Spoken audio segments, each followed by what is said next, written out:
सम्प्रापितागादिभवादिपारम् नित्वात्रणन्तिष्वूदिभारम् समाधिसारम् विरुडुमिसारम् डमुरिहन्तारम् डमुसिद्धाणं डमुआर्याणं डमुच्छायाणं डमुलुसुविसाहूडम् अनंतानंद पुरुम सिद्ध हुआनी की एक जड़वान आदिनाथ स्वामी की एक जड़वान महावीर स्वामी की परम पूज्य आचार्य भगवान कुंदु कुंदु स्वामी की परम पूज्य आचार्य गुरु विराग सागर जी मुनि महाराज की अहिंसामय विश्व धर्म की चर्या शिरोमणि निर्ग्रंथनाथ आचार्य गुरुदेव 108 विशुद्ध सागर जी यतिराज की समस्त आचार्य संघ की नमोस्तु शासन।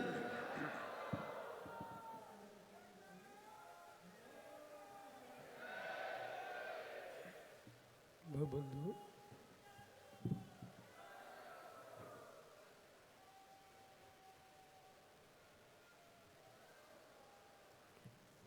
अंतिम तीर्थेश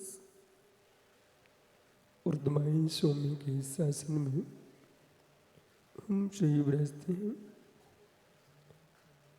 तीर्थंकर जिनेन की पीयूष देशना जिनेन्द्रवाड़ी मनुष्य जगत कल्याणी ये सर्वज्ञ शासन नमोस्तु शासन जयवंतो वीतराग श्रवण संस्कृति भगवत अरहत परमेश्वर तीर्थंकर जिनेश्वर देव ने विश्व वसुंधरा को वस्तु के वस्तुत्व का सत्याद्भुत प्रदान किया है। सारा जगत परम सत्य की खोज में जा रहा है, लेकिन खोज वहाँ है जहाँ वस्तु खोई ही नहीं। जहाँ वस्तु खोई हुई है वहाँ खोज ही नहीं। उस माँ की भांति दृष्टि चल रही है जगत की, जिस माँ ने अपनी गुमी सुई को खोजना प्रारंभ किया और चक्रेश जैसा कोई पंडित मिल गया। उसने कहा, माँ तुम जहाँ खोज रही हो अंधकार में सुई कहाँ मिल सकती है, प्रकाश में खोजी। वो माँ सुई खोजने के लिए प्रकाश में पहुंच गई जहाँ रोड पर हेलोजन लगा हुआ था, वहाँ खोजना प्रारंभ किया। लेकिन प्रश्न ये है प्रकाश कितना ही हो पर वहाँ गुमी नहीं है, कब मिलेगी। उसने खोजना प्रारंभ किया, खोजते खोजते शाम हो गया पर सुई नहीं मिली। तो भोले पहुंचे, माँ क्या कर रही हो? बोले बेटा मेरी सुई गुम गई है। और कहाँ गुमी? बोले कमरे में गुमी हुई थी। तो यहाँ क्यों खोज रही हो? बोले चक्रेश पंडित ने कहा कि प्रकाश में खोजना। अरे माँ प्रकाश में खोजने से तात्पर्य जहां पर गुमी वहां प्रकाश लेके जाइए तो सुई मिलेगी, और जहां प्रकाश है वहां सुई नहीं है, जहां सुई है वहां प्रकाश नहीं है, कहां से मिल सकती है? इसी प्रकार से जहां वस्तु तत्व है वहां अन्वेषण नहीं है, जहां अन्वेषण है वहां वस्तु तत्व ही नहीं है।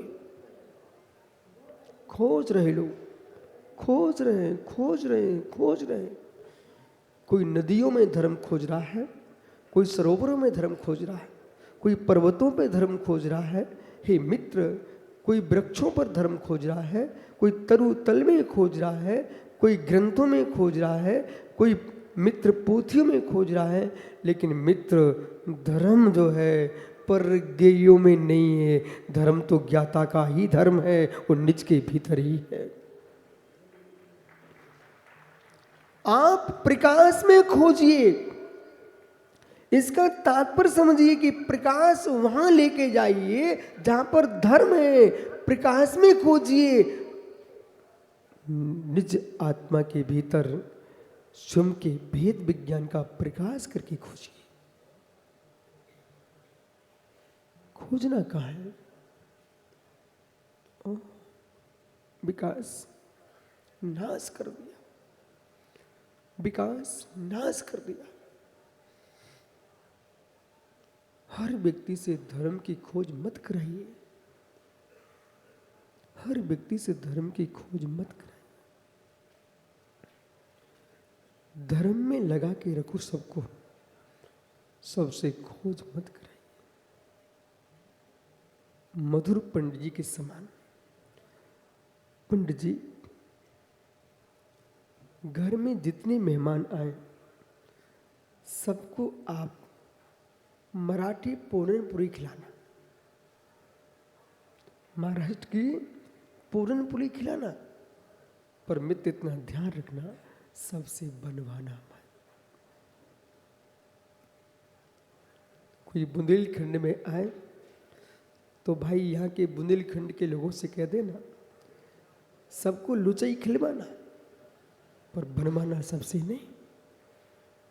कोई मालवा में आए तो भाई उससे कह देना सबको यहाँ का बाटी चूरमा खिलाना, लेकिन सभी से बनवाना मत। बोले क्यों? खाना दुनिया जानती है, बनाना दुनिया नहीं जानती। धर्म करना दुनिया जानती है, धर्म को जानता दुनिया नहीं। क्रिया का धर्म सबसे कराया जा सकता है, लेकिन स्वभाव का धर्म सभी से नहीं खोजा जा सकता है। जब तक धर्म के मर्म का बोध न हो तब तक धर्म का खोज मत करवाना।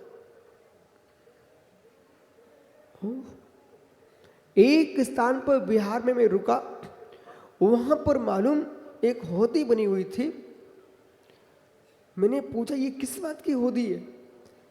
बोले स्वामी, जितने पापी लोग होते हैं, जितना पाप करते हैं, इस होदी में डुबकी लगा ले सबके पाप कट जाते हैं। मैंने कहा हाँ, बोले सबके पाप कटते हैं। मैंने धीरे से पूछा इस होदी में भरा क्या है? बोले भरा क्या है? शराब। पंडित जी आश्चर्य नहीं करना, विश्व में अनेक प्रकार की बुद्धियां चल रही हैं, उसमें भरा क्या था? शराब। मदिरा में डुबकी लगा के लोग तिरना चाहते हैं। ओहो मित्र, उन्होंने शराब में डुबकी लगा के तिरने का सूत्र बना लिया है। अहो ज्ञानी, शराब में डुबकी लगाने से तिरने लग गए तो रत्नत्रय को पालन करने वाले नरक चले जाएंगे। शराब पीने से और शराब में डुबकी लगाने से मोक्ष नहीं मिलता है, शराब का त्याग करने से और रत्नत्रय के अमृत में डुबकी लगावे तो मोक्ष मिलेगा।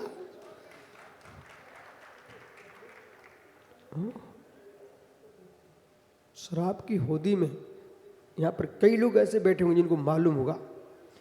विकास, आपको मालूम? ओह, सबसे ज्यादा सुब्रत सागर पैसे वालों को संभालो। जो भी छापा पड़ता है, राजा का पड़े चोरों का पड़े, राधा का पड़े, चोरों का पड़े, मित्र और पंथों का पड़े, सबसे ज्यादा छापा पड़ता है सेठों पर।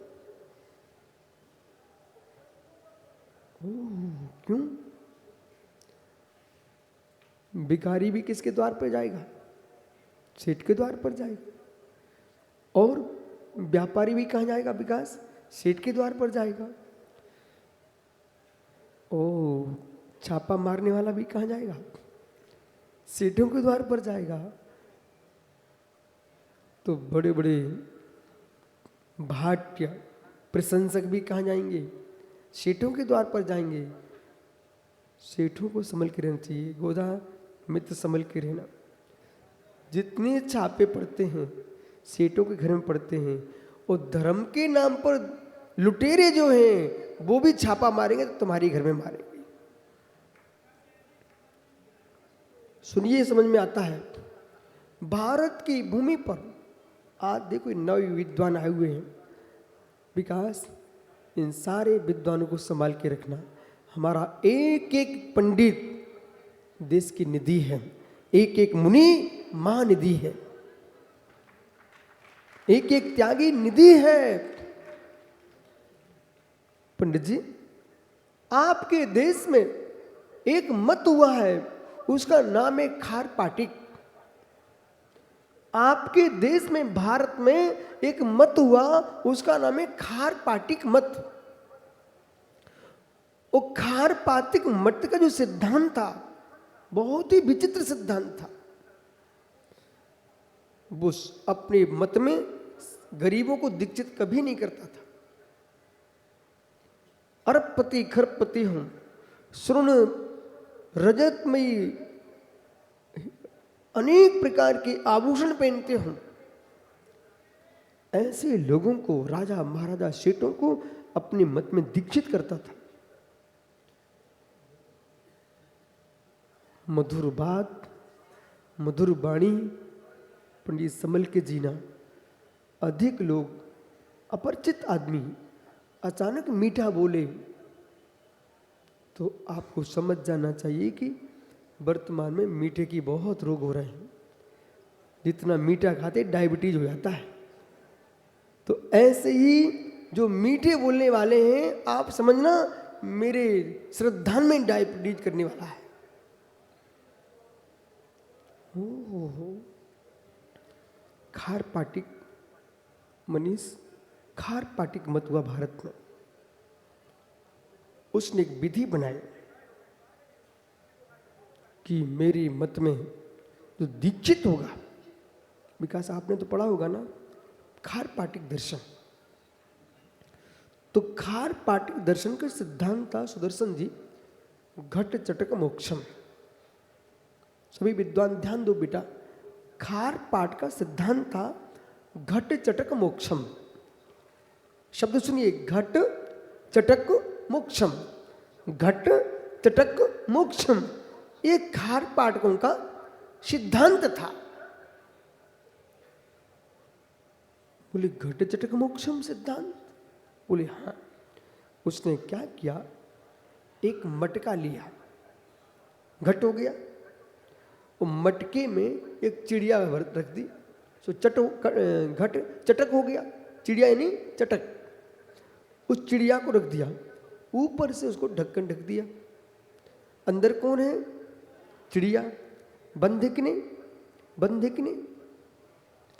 देखो, जगत के भजन भी सुनो, उनको वहीं सुन के निकाल देना। भजन करना हो तो समंतबद्ध स्वामी की जैसे करो, भजन करना है पूज्यपा स्वामी जैसे करो, भजन करना कुंद कुंद स्वामी जैसे करो। ये सब कवि महाकवि थे।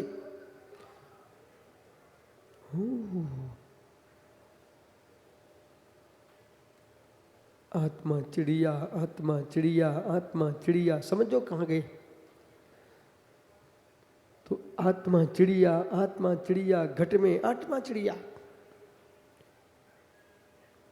तो इतना भर दिया, इतना भर दिया, आत्मा चिड़िया। जैसे घट में चिड़िया, वैसे देह में चिड़िया। कौन? आत्मा। बढ़िया महोत्सव किया, सभा लगाई, ठीक है, सभा लगाई, थोड़ी बबूती उठाई, ओट चलाए, बबूती डाल दी। देखिए भाई, घट के अंदर चिड़िया, घट के अंदर चिड़िया, और घट के अंदर चिड़िया कह करके और धीरे से एक लकड़ी मंगाई, मुगरिया, जिससे कपड़े धोते ना, पीटते हो, वो मंगा करके उसको भी नहला दिया। अरे विधि तो बनाना ना, नाटक किए बिना काम बनेगा कैसे। उस मुगरिया को भी नहला दिया, उसमें सिंदूर पोत दिया, ओहो स्वस्तिक बना दिया, पीले सरसों छिड़क दिए। बोले भाई घट चटक मोक्षम, इसे देखो, इसमें चिड़िया है, एक घट है, इसके अंदर चिड़िया है, एक घट है, बंद है। सुनिए, बोलो मंत्र, बोलो मंत्र, बोलो मंत्र। धुनी प्रारंभ हो गई, ओम, और धीरे से मुगरिया मारी, किसमें, मटके में, और चिड़िया उड़ गई। देख भाई, मटका फूटा तो चिड़िया उठ गई। ऐसे ही सिर फुड़वाओ, आत्मा को परमात्मा बनाओ। जैसे घट फूटने पर चिड़िया उड़ जाती है, ऐसे विधि कराने से आत्मा चिड़िया स्वतंत्र हो जाती है, परमात्मा बन जाती है। अब जितने पागल थे वे सब पहुंच गए, हमें मोच चाहिए, हमें मोच चाहिए। और धनपति लोग थे, हाथी साह जैसे पहुंच गए, हमें मोच चाहिए। उसने कहा उतारो, रखो यहाँ पर सब, और दिया मुगरिया, जाओ तुम्हें जहां जाना सो जाओ, लेकिन हमारा दर्दता से मोक्ष हो गया। जिसने घट चटक मोक्षम सिद्धांत बनाया था, उस व्यक्ति का दर्दता से मोक्ष हो गया। लेकिन मरने वाला की तो दशा वो होगी जो परिणामों की दशा होगी। इसलिए ज्ञानियों, जैसे सिर फुड़वाने से मोक्ष नहीं मिलता, ऐसे शराब की होदी में डूबने से आत्मा पवित्र नहीं होती है, नदी नालों में पवित्र नहीं होती है। आत्मा को पवित्र करना चाहते हो तो अपने चारित्र को पवित्र कीजिए। धन्नो आप जैसे भव्य जीव, इतनी भगवान की भक्ति कर रहे हो। आज से शराब की होदी में नहीं डूबना है, मदरा की होदी में नहीं डूबना है, मदरा की होदी में नहीं डूबना है। जितने इंद्राणी बने मित्र अपने जीवन में, तुम सब त्यागी लोग हो, मुझे मालूम है तुम सब जैन हो, फिर भी प्रतिज्ञा को दोहराने से और पुण्य का बंध होता है। इसलिए आज से सब एक साथ नियम ले रहे हैं, कभी ठंडी मीठी गर्म फल फूल किसी की भी मदरा का प्रयोग कभी स्वप्न भी नहीं करेंगे। हाथ ऊपर करो। सौदरमिंद्र, ठंडी मीठी गर्म देखेंगे ही नहीं। बहुत बढ़िया, ये हुआ पंचगण सुमितिनाथ स्वामी का, सबकी मति सुमति हो गई। हो सची, अरे देवों के तो कंठ से अमृत झरता है, सची थोड़ी पीती है। हे मित्र ज्ञानियों, मद्यपान, लेकिन अब तुम्हें विकास भैया से कहूंगा, मित्र शराब नहीं पीना। अब लोगों को आश्चर्य होगा, नितिन शराब नहीं पीना, पीयूष शराब नहीं पीना। बोले ये क्या बोल रहे हैं, हम लोग त्यागी वृत्ति प्रतिमाधारी विद्वान और गुरुजी ऐसी बातें कर रहे हो। हाँ, ऐसी बातें करना बहुत जरूरी है, आपको बोध होना चाहिए। सुदर्शन, शराब नहीं पीना। सुदर्शन शराब नहीं पीना। वे ही सुदर्शन हो सकते हैं जो शराब नहीं पीते। और तो ये और क्या, मैं आचार्य मुनियों से कहूंगा शराब नहीं पीना। अब क्या बोलोगे आप? इन त्यागी वृत्तियों से कहेंगे शराब नहीं पीना, मद का पान नहीं करना, मद का पान नहीं करना हो। यदि अपने चारित्र की रक्षा करना है, ज्ञान की रक्षा करना है, सम्मित की रक्षा करना है, धर्म की रक्षा करना है, भगवान बनना है, और भगवान आत्माओं मद का पान नहीं करना। बोले शीशे की बाटल हमने देखी नहीं आज तक। ठहरिए। मोहो मद पियो अनादि। मोहो मद पियो अनादि। ज्ञानियों, सड़े गले फलों की मदिरा का त्याग तो आपने जन्म से ही कर दिया है, लेकिन भगवान बनने के लिए मोह मदिरा का त्याग करना पड़ेगा। जब तक मोह का मद चढ़ा रहेगा तब तक भगवान नहीं बन सकते हो। अब बोलिए, पक्ष का मोह, पंथ का मोह, जाति का मोह, ओ ज्ञानियों, ज्ञान का मोह, कुल का मोह, ओ हो, शरीर का मोह, हृदय का मोह, पूजा का मोह, ये सारी मदिरा है। मोह मद पियो अनादि। कब से पिया है? अनादि से पिया है। कब से पिया है? अनादि से पिया है। कब से पिया है? अनादि से पिया है। कब तक पियोगे? ओ, अब नहीं बोलोगे? बोल दो अनंत काल तक। बिल्कुल नहीं बोलना। मोह मद पियो अनादि। आचार्य भगवंत अमृतचंद स्वामी ने कहा, शरक संहिता, शरक संहिता, क्रोध मान माया लोभ, हास रति रति शोक भय जुगुप्सा स्त्री भेद पुरुष भेद नपुंसक भेद, ये सभी मदिरा है मिथ्या। ये सभी मदिरा है। और इस मद का जब तक त्याग नहीं करोगे तब तक भगवत्ता की सिद्धि असंभव है।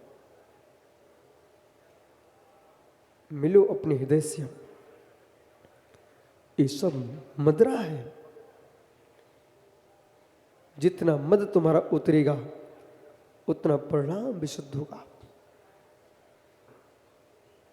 जब तक मद नहीं उतर रहा है, मालूम पीयूष भाई, समझ, जब मान का मद चढ़ता है, मान का मद चढ़ता है बेटा, उसमें कोई भी दिखाई नहीं देता। शराब की बोतल पी करके आया, शीशी की शराब पी के आया व्यक्ति, उसको तो माताओं बहनों कोई ना कोई रोड से उठा सकता है, कोई लेके जा सकता है, सुरक्षित स्थान पर रख सकता है। लेकिन अरुण, जिस व्यक्ति ने मान का मद पी लिया है उसे कोई रोड पर भी नहीं उठा पाता। वो दिखाई देता है। जिसने महुए का शराब पिया है, अंगूर का शराब पिया है, वो दिखाई देता है। लेकिन जिसने मद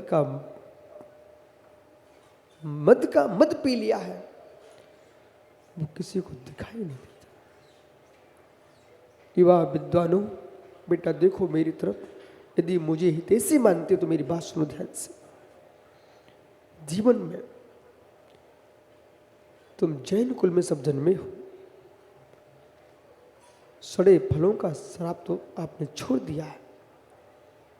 मित्र, इस भगवान आत्मा को संसार में भटकाने की इच्छा न हो तो सुनना, चैतन्य प्रभु पर करुणा हो तो सुनना, चित ब्रह्म के प्रति आस्था हो तो सुनना। जी टंकोत ज्ञान स्वाई परम प्राणिक भाव पर किंचित भी तुम्हारा श्रद्धान हो तो मेरी बात को गहरे में सुनना। कोई व्यक्ति शराब पी के आया है, पाने गाऊं, कोई व्यक्ति शराब पी के आया बेटा, वो तुमको कोई बात बताए, स्वीकार करोगे? शुभम भाई खड़े हो जाओ। एक व्यक्ति शराब पी के आया है, वो आपको कोई बात बता रहा है, मदपाई की बात मानोगे? शराबी की बात को मानोगे? पक्का? पक्का? बैठ जाओ। राकेश साहब खड़े हो जाओ। महात्मा जी, शराबी की बात मानोगे? पक्का?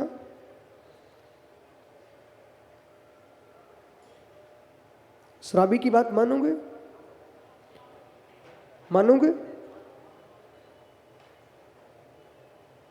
संभल के बोलना। ये व्यक्ति बोल रहा है मैं शराबी की बात नहीं मानता। हे मित्र,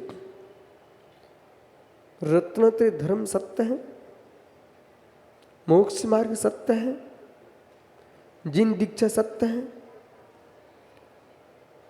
मैं कह रहा हूं दीक्षा ले लो, और तुम्हारा पिता और तुम्हारी पत्नी का पिता दोनों मोह से ग्रसित हैं, मोह के श्राप पिए हैं। मैं कह रहा हूं दीक्षा ले लो, वो वे मना कर रहे हैं, तुम किसकी बात मानोगे? बोलिए। आप सबको सुनाई पड़ रहा है ना मैं क्या बोल रहा हूं? ये राकेश शाह है, इनका ससुर पदम काला है, पिताजी का नाम मुझे पता नहीं। अब मालूम, इनके पिताजी और इनका ससुर दोनों पुचकार रहे हैं, नहीं ये नहीं हो सकता, मेरी बेटी के साथ शादी क्यों की आपने?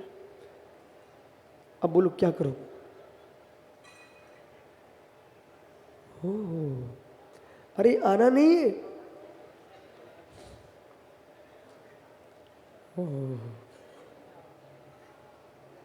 दो प्रतिमा लेना है, दोनों एक साथ आना, ठीक है? तो मित्र अभी विचार कर लो, फिर देते हैं दोपहरी में। अब देखिए भाई, शराबी की बात मानोगे? यदि रागी जीव यूं कहे कि मैं शराबी की बात नहीं मानता हूं, और आपने अपने पिता ने दीक्षा लेने को मना कर दिया, हे मित्र तुमने शराबी की बात को मान लिया है। वे मोह से युक्त थे, मद से युक्त थे, इतनी बहनें बैठी, इनमें से एक कार का बनने चल रही और दूसरी बहन मना करे, तो मैं कहूंगा शराबी की बात मान ली है। इतने ब्रह्मचारी बैठे, भोले जैसे मोटे, विकास जैसा जीव, मैं कहूं दीक्षा ले ले, और इसकी धर्म पत्नी का नहीं, अभी ठहरो, कोई मान लेते हैं, तो मैं कहूंगा तू शराबी की बात मानता भाई। हो मित्र, मोह मद पियो ना दी, आप मेरे से कुछ बोल नहीं सकते हो। किसकी बात मानी विकास भैया? संरक्षण नेता। जितने कसायिक भाव हैं, संस्कृत में सरक शब्द का अर्थ होता है हिंदी में शराब, और संस्कृत में इसको बोलते सरक। तो आचार्य अमृतचंद्र स्वामी ने पुरुषार्थ सिद्धि उपाय ग्रंथ में लिखा हुआ है, जितने कसायिक भाव हैं वे सभी सरक संहिता। जैसे मद पाई विभल हो जाता है, ऐसे कसाई भी विभल हो जाता है, विवेकहीन हो जाता कसाई प्राणी। इसी प्रकार से विकास कितने विद्वान आए? 1 दर्जन विद्वान आए। देखो गोधा, सब युवा विद्वान आए हैं, खड़े हो जाओ सब एक साथ। इन बच्चों को देखो, बेटा शराब नहीं पीना, सीसी की तो पीनी ही नहीं है, वो तो पहले से त्याग है, लेकिन अच्छे से वाहन चलाने का कौन, अच्छे से यात्रा कौन कराएगा? गाड़ी पर क्या लिखा रहता है बेटा? बस में लिखा रहता है, बोर्डों पर लिखा रहता है, रोड पर लिखा रहता ना, शराब पी करके वाहन ना चलाएं। भाई क्या नाम है बेटा? है संजय? रोड पर लिखा रहता ना, बोर्ड पर क्या? शराब पी करके वाहन ना चलाएं। है तो संजय लिखा रहता ना बेटा। इन सब विद्वानों से जो जो तुमको मिले, सबसे कहना मैंने आज उपदेश में एक ही बात सीख के आया हूं कि बस में भरी बंदूक रख के ना चले और रोड पर शराब पी के वाहन न चलाएं। इधर देखो मित्र, ये बस, संजय, यदि बस में 60 आदमी बैठे हुए हैं, ठीक है ना, तो चालक कहाँ रहता है? आगे। और पीछे कितने सारे लोग हैं? यदि उसने शराब पी ली तो क्या होगा? पीछे के सब चले जाएंगे, बराबर ना बेटा? और वक्ता कहाँ रहता है? आगे। श्रोता सामने। यदि वक्ता ने पंथ की शराब पी ली, मिथ्यात्व की शराब पी ली, एकांत की शराब पी ली, तो सब बेचारे मिथ्यात्व के गड्ढे में चले गए। और मैं छोटे में अभी नहीं तुम लोग सोच लो, बोले महाराज जी बस में जाते क्या? मालूम, मेरा हर प्रकार के वाहन का प्रत्याख्यान है, आप पता कर लेना, पूरे देश में घूमता हूं जिब्बा रथ पर। मित्र संजय, तो मैं छोटे में स्कूल से गया एक सिटी, ठीक है, और वहां पर उसमें लिखा हुआ था भरी बंदूक लेके ना चले। मेरे समझ में आ गया, आपको आ गया? वो बंदूक तो जो, ठीक है, बस की बंदूक अलग है। मेरी समझ में क्या गया, भरी बंदूक लेकर के गाड़ी में ना बैठे। ऐसे संजय जिस दिन क्रोध से भरा हो, मान से भरा हो, मायाचारी से भरा हो, कोई विकार मन में आ रहे हो, गुस्सा आ रही हो, कहीं झगड़ा हो गया हो, तो भरी बंदूक लेकर के जिनवाणी पढ़ने मत बैठना, नहीं तो अनर्थ हो जाएगा। मालूम चला ना, बे बक्ता बक्ता नहीं होते, बकते हैं। यदि अपने मन में कोई कसा आ रही बेटा, उस दिन प्रवचन नहीं करना। कोई पूछे क्या हो गया, बोले स्वास्थ्य ठीक नहीं है, बोले हाँ स्वास्थ्य ठीक नहीं है। बोले क्यों? मानसिक स्वास्थ्य ठीक नहीं है। क्योंकि हम नहीं चाहते हैं वे लोग कितने अच्छे थे जिनको कोरोना हो गया, लेकिन उन्होंने दूसरे को नहीं छुआ। बोले मेरा जो होगा सो होगा, पर दूसरे के बेटों को मैं बिलखते नहीं देखना चाहता हूँ, किसी माँ की मांग मिटाना नहीं जानता हूँ। वे लोग संजय श्रेष्ठ होते हैं जिनको टीबी का रोग हो, दूसरे के साथ खाना ना खाते हो। वे लोग श्रेष्ठ हैं जिनको टीबी का रोग हो गया है, वे दूसरे से दूर अपने आप बैठते हैं। वे हत्यारे लोग हैं जो रोगी होकर के भी दूसरे से बिल्कुल मुख में मुख लगा के बात करते हैं। ओ मित्र, तेरे घर का नाश तो होगा, उस दूसरे के घर का नाश क्यों करना चाहता है?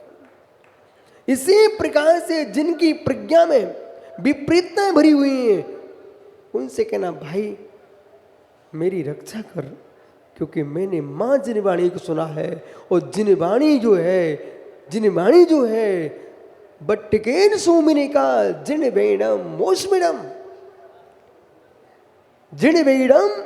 मोस्मिडम। परंतु संजय सब जगह टीका मत लगवा लेना। कोरोना के काल में मैं एक ऐसे स्थान पर था जहां कोई भी जैन नहीं था। एक चंडी गांव था बिहार में, और उस गांव में एक स्थान पर हम लोग ठहरे हुए थे। बिहार सरकार, भारत सरकार पूरे निगरानी रखी थी। बोले महाराज साहब यहाँ पर हैं, क्यों राकेश साहब? परंतु वहां पर अनेक गांव के लोग परस्पर सहयोग कर रहे थे एक दूसरे का, अजय परस्पर। महावीर जयंती आई, वहां के गांव के लोग मेरे पास आए, बोले महाराज साहब आप किसी सिटी में होते मुझे मालूम है, कितना बड़ा जुलूस निकलता, आज मैं कुछ नहीं कर पा रहा हूं आपके साथ। मालूम, वे अपने घर से फल लेके आए और बाहर लोगों को बांट रहे थे। बोले महावीर जयंती मना रहे हैं।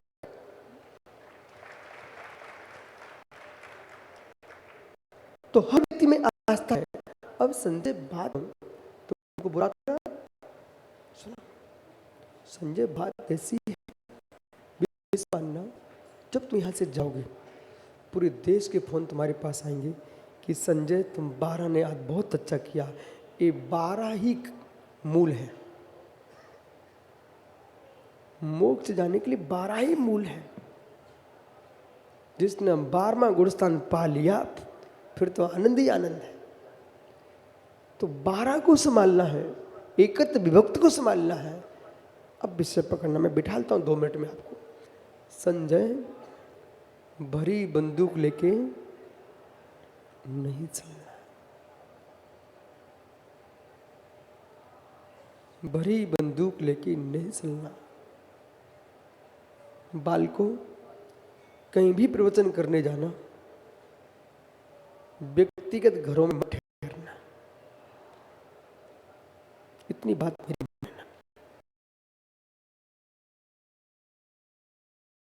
लिए करना पड़ता,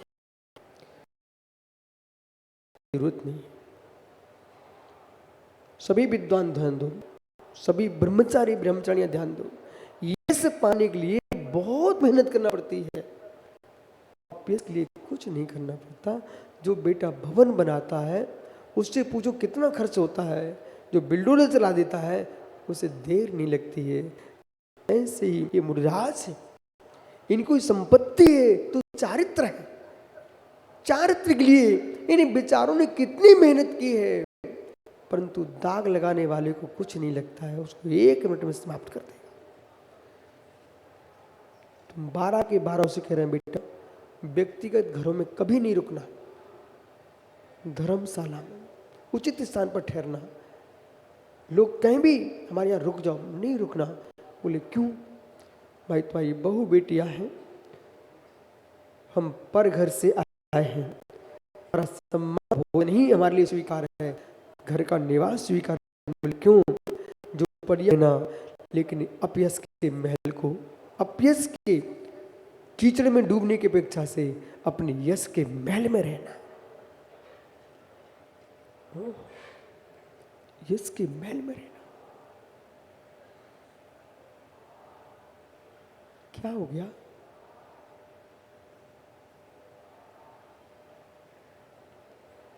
संजय, एक बुड्ढे को उठा के लाना था और उसका जीवन एक सा निकला, उसके पैर छू लेना। बोले परमात्मा तो नहीं है, क्यों पैर छू उसके? इसलिए छूना, उसे धीरे से पूछना, तुम्हारा जीवन का अंतिम वर्तमान का जो पड़ाव है, प्रारंभ से लेकर के तुम ऐसे जिए हो, तुम्हारे यशवान जीवन को मैं प्रणाम करता हूँ। नहीं, एक दिन निकालना व्यक्ति का कठिन होता है, ये परिणामों की दशा विचित्र होती है। बेटा, दूसरे के आंखों में हम कलंकित नहीं हो पाए, दूसरे की आंखों में कलंकित नहीं हो पाए, ऐसे त्यागी बहुत मिल जाएंगे। दूसरे की आंखों में कलंकित न हो पाए, ऐसे ज्ञानी बहुत मिल जाएंगे। स्वयं की आंखों में कलंकित नहीं है, वो ही विश्व का त्यागी है।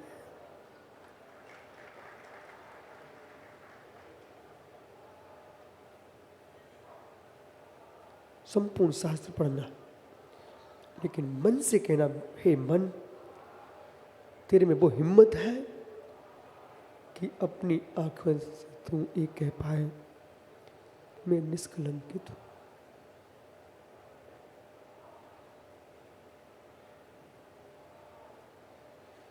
निष्कलंकित हूं।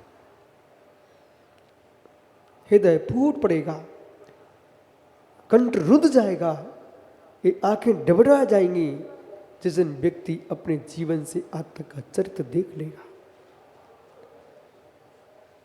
दूसरे का श्रेष्ठ चारित्र, दूसरे का हीन चारित्र हमारे मोक्ष मार्ग में अकिंचित कर है।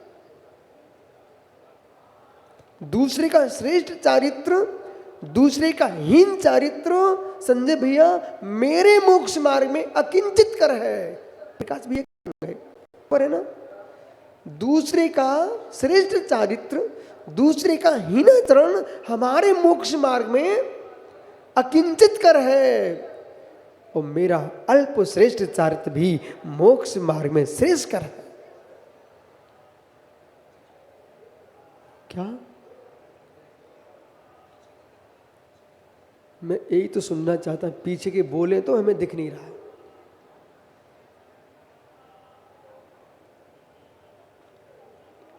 तुम पीछे के घबरान नहीं, इन 12 को मैंने इसलिए खड़ा किया है, इन बच्चों ने अपनी आँखों से तपस्या की है, तब जिनवाणी के सपूत बन पाए हैं। बेटा अब आत्मा से बात करना, तुम सिद्ध सलाह के सपूत बन जाना। बैठ जाओ।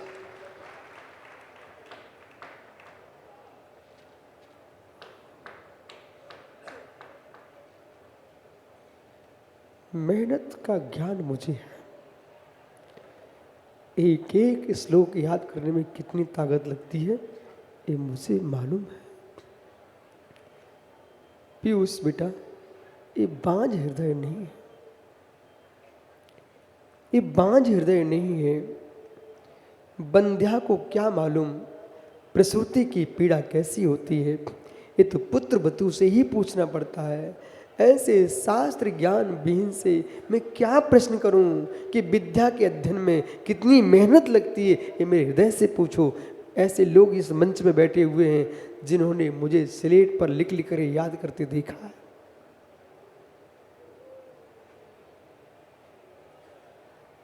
एक एक श्लोक को 10-10 दिन में याद किया हमने, संजय पता आपको।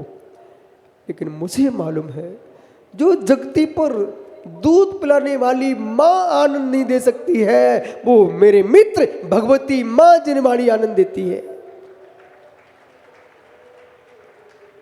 जिसने बागेश्वरी जिनवाणी के 4 आंचल पी लिए हैं, अब उसे जगत की किसी माँ की जरूरत नहीं है।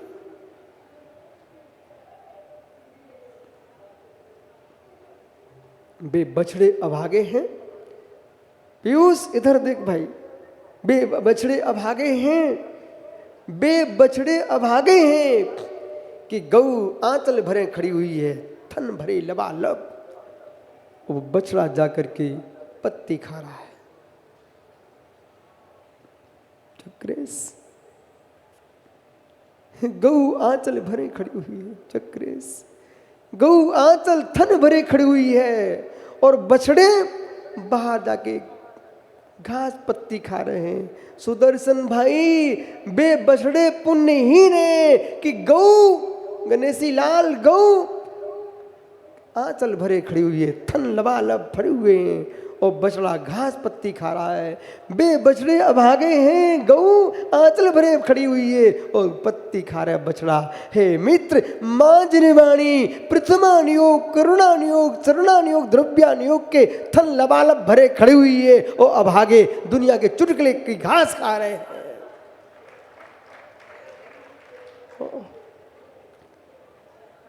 पर दर्शन को पढ़कर नहीं जाए, सुदर्शन छोड़ करके पर दर्शन पढ़ने जाए। पीयूष छोटे, सुदर्शन छोड़ करके कब तक माँ को लिए घूमता रहेगा? जिनवाणी माँ को छोड़ के जाएगा। हे अभागा बालक समझ, दूध पिलाने वाली माँ को मैंने देखा, तुमने नहीं देखा क्या अरुण? क्यों तुम 12 में से शर्मा होने तो बताओगे, किन 12 में से एक को याद है जिस तुमको अपनी माँ का दूध पीते की याद है? आपको किसी को? किसी को भी नहीं है। नवीन, माँ का दूध पिया याद है? पुण्य छीन लोग हैं। हाथी सा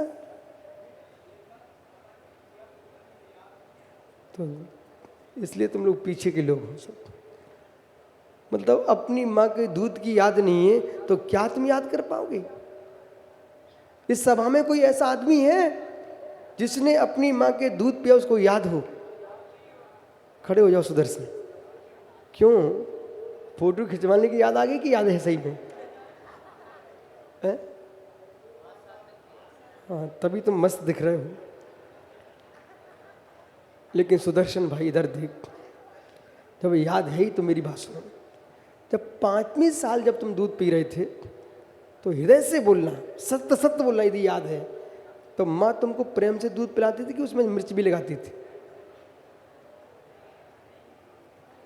5 साल के जब तुम हो चुके थे और जब पकड़ो तुम माँ का आंचल पकड़ लो तो माँ कभी मिट्टी लगा देती है, माँ कभी मिर्च लगा देती है जिससे बच्चा छोड़ दे। याद है आपको? ओहो, देख ज्ञानी, ये जो जन्म देने वाली माता है ना, एक नियत समय तक ही दूध पिलाती हैं। इसके बाद बच्चे पीना भी चाहे ना सुदर्शन, बे उसमें मिर्च लगा दी, जैसे बच्चा छोड़ दे।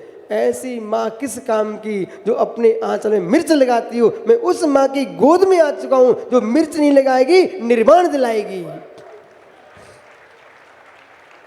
बैठ ज्ञानी सुदर्शन भाई, कम से कम एक तो मिला भरी सभा में। ओह, मिट्टी लगा देती, मिर्च लगा देती हो। पूछे न माताओं से, ये तो बैठी ना, तुमने नहीं पिया कोई बात, इन्हें तो पिलाया है।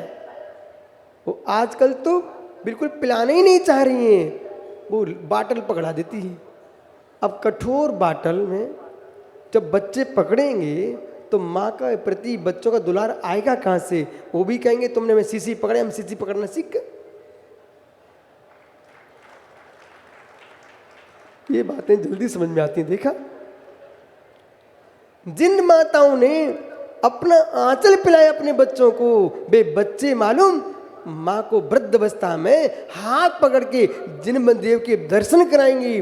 और जो माताएं मित्र बच्चों को शीशे पकड़ाती हैं तो वे बच्चे भी कहेंगे माँ पकड़ो डंडा जाओ। इसलिए भारत की मिट्टी पर खेलने दो, गोदी में खिलाओ और बच्चों को दूध पिलाओ। यदि सच्ची माँ हो तो ओ मित्र, यदि तुम्हारी माँ ऐसी न कर सके तो एक ऐसी माँ मैं आपको बताता हूँ जो तुमको कभी सुलाएगी नहीं। ये माताएं तो सुलाती इसलिए कि कौन क्लेश में पड़े, जल्दी सो जा, अपन शांति से बैठे। लेकिन माँ जिनवाणी कभी सुलाती नहीं है, माँ जिनवाणी जगाती है। जगाने वाली जननी, उसका नाम बागेश्वरी जिनवाणी है। ये जगाने वाली माँ है। जीवन के किसी भी पल में मित्र माँ जिनवाणी को भूल मत जाना। जन्म का संभालने वाली जननी, उसे भी मत भूलना जिसने तुम्हें दूध पिलाया है। जन्म को संभालने वाली माँ जन्म देने वाली माँ है, लेकिन विश्वास रखिए मरण को संभालने वाली कोई माँ है, उसका नाम जिनवाणी अम्मा है। मरण किससे संभलेगा? जन्म देने वाले की गोदी में समाधि नहीं हो सकती है मित्र, विश्वास मानिए। जन्म देने वाले की गोदी में समाधि नहीं होगी, जन्म मरण का नाश करने वाली जिनवाणी की गोद में समाधि होगी। समाधि चाहिए, अंतिम लक्ष्य समाधि होना चाहिए। अंतिम लक्ष्य समाधि होना चाहिए। हर व्यक्ति का अंतिम लक्ष्य समाधि होना चाहिए।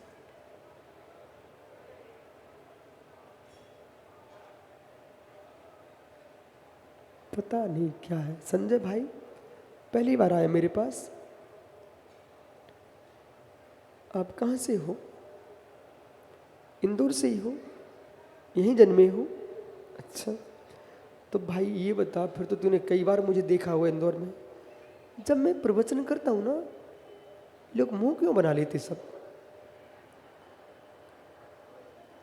मतलब जब जब मैं कहीं भी गया हूं ना, किसी गांव में पहले दिन भी गया हूं, 2 मिनट के बाद सब ऐसे बैठ जाते बेचारे। पता नहीं क्या हो गया है, इतने बुरे लगते लोगों को हम।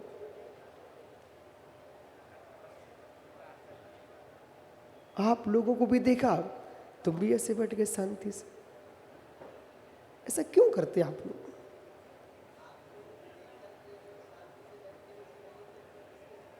ओहो हो, हम जैसे छोटे से मुनि को देखने तुम्हें शांति मिल सकती है, हमारे सर्वज्ञ देव को देखो कितनी शांति मिलेगी। उनका नाम अनंत भगवान है, चक्रेश। तो हम जैसे देखो, ये सिंहासन बड़ा है, हम बहुत छोटे हैं। कितने भव्य जीवों को तो दिखाई भी नहीं दे रहे होंगे पीछे से, लेकिन फिर भी हम भले छोटे हों, इनकी श्रद्धाएं बड़ी हैं, तब भी दिख नहीं रहे, तब भी बैठे हुए।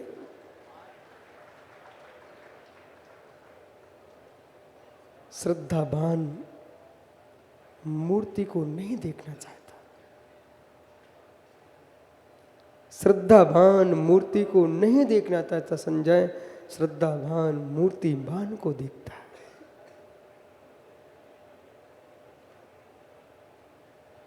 मूर्तिमान ना दिखता होता तो मूर्ति की पूजा ही नहीं हो सकती।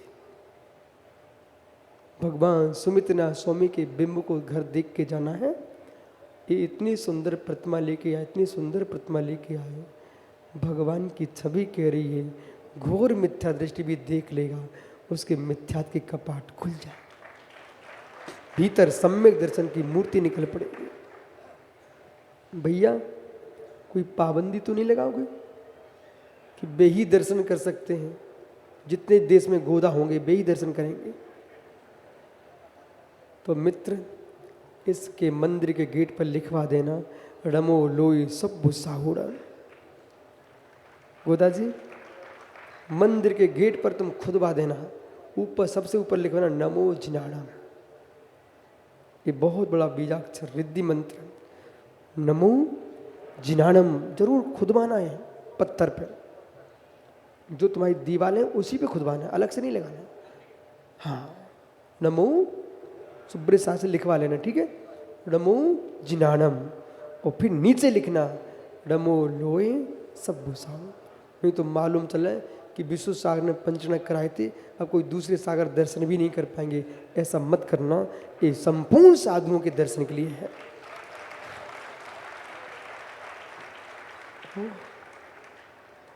मुझे तो भगवान मिलना चाहिए भीतरागी, मैं बहुत खुश रहता हूँ संजय, जिस दिन लोग देश के हमारे हृदय को पढ़ लेंगे ना, वे नाचेंगे।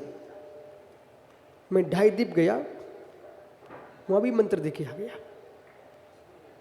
अब संजय लोग क्या सोचे, बोले महाराज जी कहाँ चले गए? अरे तुमको क्या मालूम, जितनी परंपराएं सब मंदिर बनवाओ, मुझे मालूम है परंपराएं शून्य हो जाएंगी, मंदिर जीवंत रहेंगे और जिन शासन जयवंत रहेगा।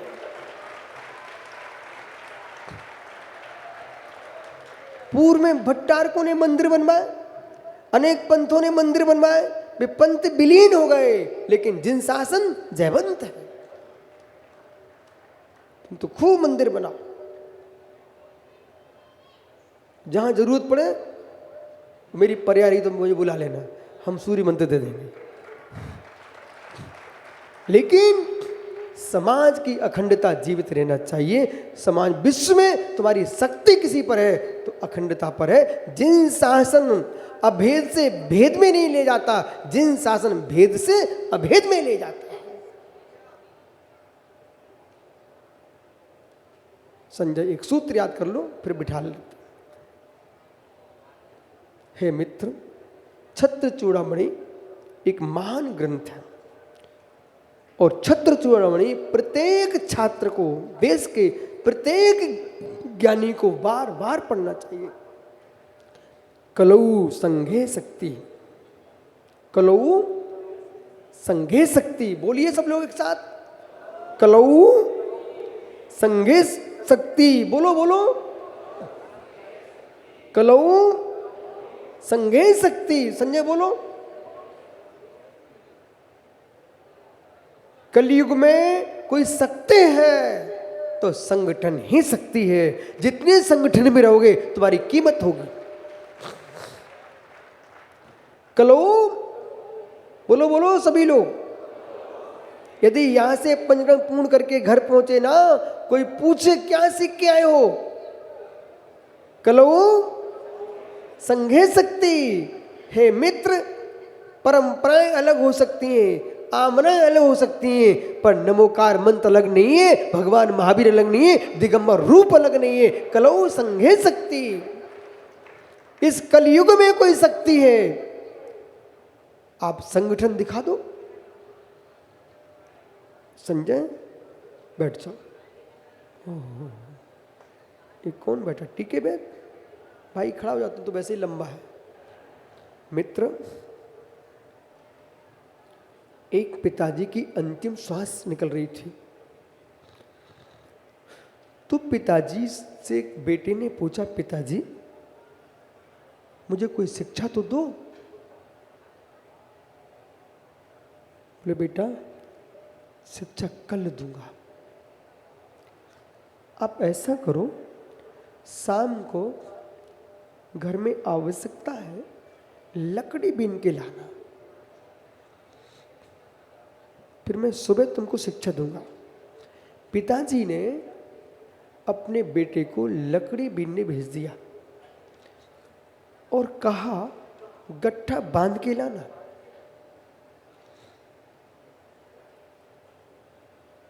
लाया, पिताजी लकड़ी लाया हूं बेटा, रख दो, भोजन करो, भक्ति करो, सो जाओ। सुबह हुआ, बच्चे को जिज्ञासा थी, पिताजी ने कहा सुबह शिक्षा दूंगा। उन्होंने क्या किया, बोले पूरे घर को बुला लो। घर तो ठीक है, पड़ोस के लोग भी आ गए। बोले पिता अंतिम शिक्षा देने वाला अपने बेटे को। महेंद्र पंडित जी, पिताजी ने देखो, शिक्षा तभी अच्छे से मिलती है, शिक्षक का आसन ऊंचा कर दो। शिक्षक का आसन ऊंचा नहीं हुआ तो शिक्षा तुम पा नहीं पाओ। ओहो, काली टंकियां तुम्हारे घर में रखी हुई हैं, वे कौन से गड्ढे में है? पीयूष भाई प्रतिष्ठाचार, टंकी जो पानी की रखी होती है वो गड्ढे में रखते कि ऊपर छत पर रखते हो? क्यों? सबसे ऊपर क्यों रखते हो?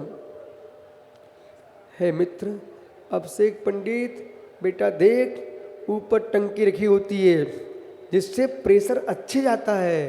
तो आप गुरु को ऊपर बिठाओगे तो तुम नीचे बैठोगे, प्रेशर विद्या का अच्छे आता है। ओह, तुमको ज्ञान ही नहीं है। कुछ चेले ऐसे होते बराबर में बैठना चाहते हैं, बराबर में मिलता है तुमको प्रेशर पानी का। ओहो, एक ज्ञानी हमसे पढ़ने आए, सुब्बर सागरी, बोले आपके बराबर पाटे में बैठूंगा और कमरा बंद करो फिर मैं पढ़ूंगा। मैंने कहा भाई साहब, मैं अकिंचित करूं तो मैं ज्ञान नहीं देख सकता हूं, पहले अहंकार को हटाओ फिर ज्ञान पाओ।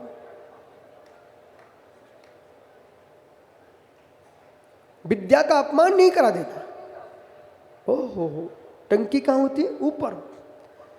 आपको बोध होना चाहिए, दुनिया के वक्ताओं का आसन भले छोटा हो, लेकिन हमारे जो वक्ता सर्वज्ञ हैं उनका आसन आज देखना दोपहरी में सामान भूमि से 5000 धनुष ऊपर हमारे प्रवचन करता, महाप्रवचनकार, महावक्ता, सर्वज्ञ देव, उनका आसन कितना ऊंचा होता। समोषण नगर पालिका की टंकी भी ऊंची बनती है, देखो आप, बनी ना? हो, गुरु को ऊंचा आसन दो और शिष्य को नीचे आना चाहिए। हे मित्र, तब तुम भर पाओगे। अब हाथी साहब महाराज बन जाना, वो तो ये सोचेगा मेरा सिंहासन कब लगा रहे आप। हे मित्र, सारस्वत है क्या? लोग चटाई से भी नहीं खिसकना चाहते बेटा, उन्हें लगता है कि बस मैं हिलूं नहीं, एक बार बैठ गया हिलूं नहीं। आप समझिए, विनयन विद्या निष्फला सकलायते, विनय के बिना संपूर्ण विद्या निष्फल है। विनयो मुख द्वारो, विनय मोक्ष का द्वार है। क्या सुन रहे हैं आप लोग? कौन सा सूत्र? कलऊ संगे शक्ति। मालूम, आप जो सोच रहे होंगे, बोले महाराज जी आज तो आपको समयसार बोलना चाहिए था, विद्वान लोग आए हैं, मैं तुमको पता नहीं है, मैं समयसार की रक्षा बोल रहा हूं, विद्वान आए इसलिए। कलऊ संगे शक्ति, उस पिता ने क्या किया विनाश? वो गट्ठा बोला सामने रखवा लिया और अपने बेटे से कहा कि बेटा खड़े हो जाओ। सब लोग देख रहे, बोले इस गट्ठे को तोड़िए। वो पिता का चेहरा देखता, बोले पिताजी इतना मोटा गट्ठा कैसे तोड़ सकता हूं? बोले तोड़ भाई तोड़। क्या आप तोड़ सकते हो भाई? ठीक है वेद। पिता ने बार बार कहा बेटे गट्ठे को तोड़ो, लेकिन बेटे की हिम्मत नहीं पड़ी, गट्ठे को नहीं तोड़ सका। पिताजी ने पुनः कहा बेटा गट्ठा खोल दीजिए। और जैसे ही गट्ठा खुला, अब कहो लकड़ी तोड़ो, पहले क्या बोला था? गट्ठे को तोड़ो, तो नहीं तोड़ सका, और जैसे का लकड़ी तोड़ो, उसने चट चट लकड़ी तोड़ दी। बेटा सुन, यही शिक्षा लेना है। गट्ठा बंद था, तुम्हारी हिम्मत नहीं पड़ी तोड़ने की, और जैसे ही खुल गया एक एक लकड़ी तोड़ दी। तुम सब एक एक बंधों में बट जाओगे, दुनिया तुमको तोड़ देगी, और तुम एक रहोगे तो तुम्हारी शक्ति रहेगी। न संघ भेद में की लकड़ी बनो, न पंथ भेद की लकड़ी बनो, न संप्रदाय भेद की लकड़ी बनो, न निश्चय विभार की लकड़ी बनो। लकड़ियां सब अलग अलग हैं, लेकिन गट्ठा में बांध के रखो। गट्ठे में बांध के नहीं रखोगे अविनाश, देश में तुम कुछ नहीं कर पाओगे। तुम्हारे लिए लोग तोड़ तोड़ के फेंक देंगे। आज तुमने शक्ति दिखाई, तुम्हारे प्रदेश में 11 विधायक हैं।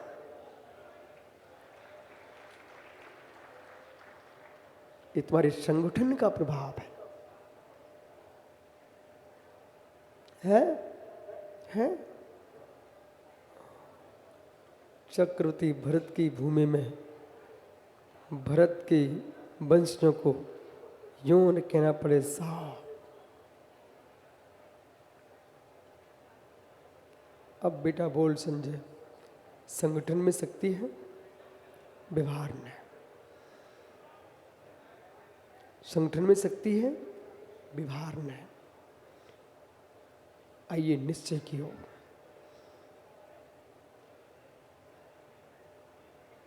नवीनानम नवीदंशनम नवीचारित्रम जाणगो भाव।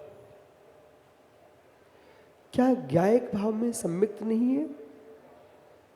क्या ज्ञायक भाव में ज्ञान नहीं है? क्या प्रकाश भी एक ज्ञायक भाव में चारित्र नहीं है? लेकिन तीनों के विकल्पों में जाएंगे तो हलचल पड़ी रहेगी। हमने विकल्प छोड़ करके एक ज्ञायक को देखा है। अखंड में शक्ति है, वो ज्ञायक से ही मित्र कर्म शत्रु का नाश हो।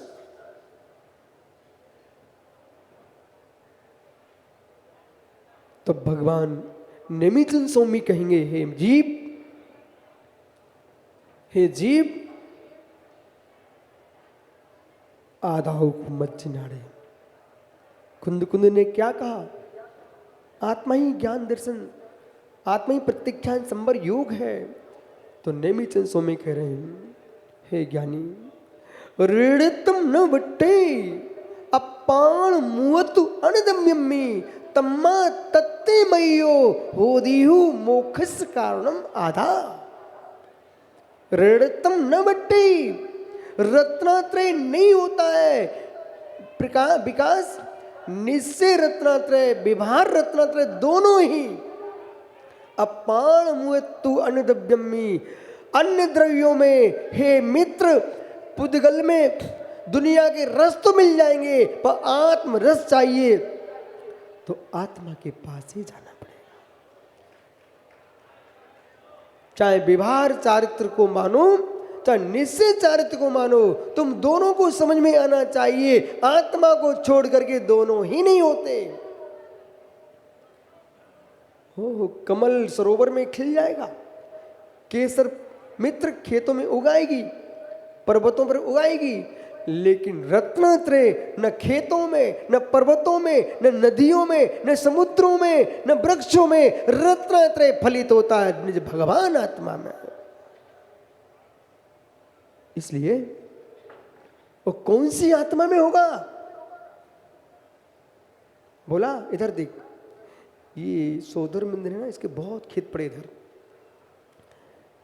अब राकेश साहब से कहा, भाई एक खेत देख ले, तो कौन से खेत को मना करेगा? सुनो, चाहे लाल मिट्टी का मिले, चाहे काली मिट्टी का, चाहे पीली का मिले, समझदार हो तो ले लेना। किसी विभाग में चले जाना, किसी विद्यालय में सीख के आना, कौन सी मिट्टी में कौन सी खेती होती है। समझ में आ रहा है कि नहीं? बराबर। तो कौन से खेत में फसल होगी, मिट्टी का मृदु ज्ञान कर लीजिए।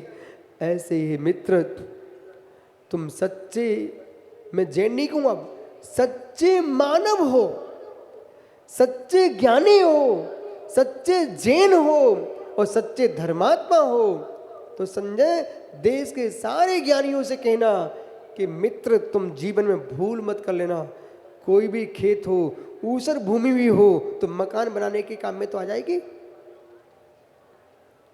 ऊसर भूमि भी हो तो घूरा डालने के काम में तो आएगी, लेकिन भूमि व्यर्थ नहीं जाती है। ऐसी अभव्य जीव की भी साधना व्यर्थ नहीं जाती, कुछ नहीं है तो गिरबक जाने के काम में तो आएगी, नरक से तो बचेगी। प्रकाश बराबर। अभव्य जीव भी मुनि बन के साधना करें तो गिरबक तक जा सकता कि नहीं? तो नरक में जाने की अपेक्षा वो श्रेष्ठ है कि नहीं? भले वो अभव्य हो। ऐसी मोना समझ ज्ञानी, चाहे जैन हो, अजैन हो, सम्यक दृष्टि हो, मिथ्या दृष्टि हो, हर भूमि में किसान मालूम उसके 10-15 खेत होते ना, सब खेतों में पानी डालता हूँ। उसे मालूम है रबी की कब फसल उगाना है, खरी की कब उगाना है, सब मालूम उसके रहता है। ऐसे ही मित्र तत्वज्ञानी जीव को बोध होता है, जितने जगत के प्राणी हैं हम सबको जिनवाणी के छींटे मारूंगा, सबका सिंचन करूंगा, इनमें हम फसल उगाएंगे। किसी में सम्यक दर्शन की, किसी में ज्ञान की, किसी में चार्थ की और किसी में तीनों की उगा करके मुझ फल लगवाएंगे। नवीन घोड़ा देखता हमारे पंथ के लोग हैं कि नहीं? अरे पागल, किसी का खेत हो, तुम जो चने खा रहे, इस समय चने आ रहे बहुत ज्यादा, वो कौन के खेत के खा रहे हो? क्यों भाई? अपने खेत के। अभी तुम यहां पानी पियोगे, कौन से कुएं का पियोगे? अपने कुएं का। जब तुम किसी भी खेत के चने खा सकते हो, किसी खेत के पानी, कुएं का पानी पी सकते हो, हे मित्र किसी के मुख से निकले जिनवाणी सबकी सुन करके अपनी आत्मा को पवित्र करो। पर होना चाहिए जिनवाणी, जनवाणी नको। बैठ जा ज्ञानी, नक्की, ये नक्की वाला है, मुक्षु बराबर, ठीक है। आदमी की भाषा से पता चल जाता है कि कौन है। इसलिए ज्ञानियों, भेद रत्नत्रय नहीं होता तो अरहंत नहीं बन सकते थे, अभेद रत्नत्रय नहीं होता तो अरहंत नहीं बन सकते थे। इसलिए भिन्न उपासना भी करो, अभिन्न उपासना करो, और दोनों उपासनाओं का फल एक मिलेगा तुमको, निर्वाह। इसलिए ज्ञानियों, यदि रत्नत्रय धर्म है तो दान भी धर्म है। भगवान के पंच कल्याण की कोई देख लेना संजय, उसको सारा ज्ञान हो जाए। अभी प्रभु आहारचर्या को निकलने वाले हैं। ये कौन सा धर्म है? रत्नात्रय धर्म को उन्होंने दीक्षा लेके धारण किया। दान धर्म की प्रवृत्ति कराने के लिए वे तो अतुल बल के धारी होते हैं, न निकलते, लेकिन तीर्थंकर मुनि को आहार लेना अनिवार्य है। बिना आहार के कोई तीर्थंकर मोक्ष नहीं जाता। आहार को उठते ही उठते हैं। सामान्य केवल ही बिना आहार के निर्वाण जा सकते हैं, बाहुली जैसे, लेकिन तीर्थंकर को तो आहार को जाना ही पड़ेगा। तुम धर्म तीर्थ के प्रवर्तक हो। इसलिए ज्ञानियों, यह तीर्थंकर धर्म तीर्थ चलाते हैं तो हमारा भव्य श्रावक श्रीयांश जैसा दांत तीर्थ भी चलाता है। और दोनों के माध्यम से जिन शासन जयवंत होता है। बे श्रावक धन्य। अविनाश, जितनी ये मंडप में बैठे, जितनी प्रशंसा तुम गोदा की करो, उतनी इन भव्य जीवों की करो। यदि मनीष को शक्ति किसी ने दी है, इन भव्यों ने आकर के उत्साह बढ़ाया है। तो ये भी पुण्यात्मा जीव है जो यहां आए हुए हैं। और बे महापुण्यात्मा, ये तो निश्चिंत बैठा हुआ है। बे माताएं बेचारी न पंचणक देख पा रही हैं, कुछ भी नहीं कर रही हैं, वे चौकों में बेचारी रोटी ठोक रही है। देखा आपने जाकर के? मनीष, एक दिन उधर भी घूम के आना, सब माताओं को जय जिनंद करके आना। जो पड़घान करने खड़े हुए हैं, बोले आपके पड़घान से हमारा पंचणक सफल हो गया। उनको भी आशीर्वाद दो। किनको? जो यहाँ नहीं आए हैं, जो मित्र चौके में काम करें। मनीष, उनको भी आशीर्वाद दो। जो अंदर नहीं आए, बाहर तुम्हारे पंडाल की रक्षा कर रहे हैं, उनको भी धन्यवाद दो। जो देश की सीमा में खड़े हुए हैं, और देश सीमा सुरक्षित नहीं होगा तो हमारा अनुष्ठान कैसे सुरक्षित होगा? दृष्टि बहुत विशाल करना पड़ेगी, और उनको आशीर्वाद दो अपने परिणामों को। ये विशुद्ध न होते तो भगवान की भक्ति करने कैसे आ पाते?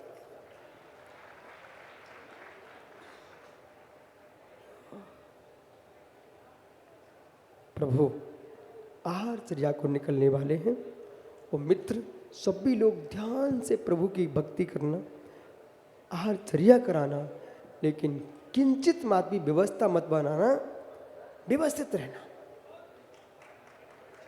जितना आज तक हल्ला होता है वो व्यवस्था बनाने वाले करते हैं, और यदि उन्हें हल्ला क्यों करना पड़ता है, आप अनवस्थित हो जाते हो। तो आज तुमने जैसे पूरा पंचकर्म व्यवस्थित चल रहा है, एक देश में नई सूचना जाए या एक भी प्रतिष्ठाचार को व्यवस्था नहीं बनाना पड़ी, सभी दाता व्यवस्थित होकर दे रहे थे। लाखों लोग तुमको देख रहे हैं, अनेक देश के लोग तुम्हें देख रहे हैं। लगना चाहिए महामुनि की चर्या कितनी व्यवस्थित होती है।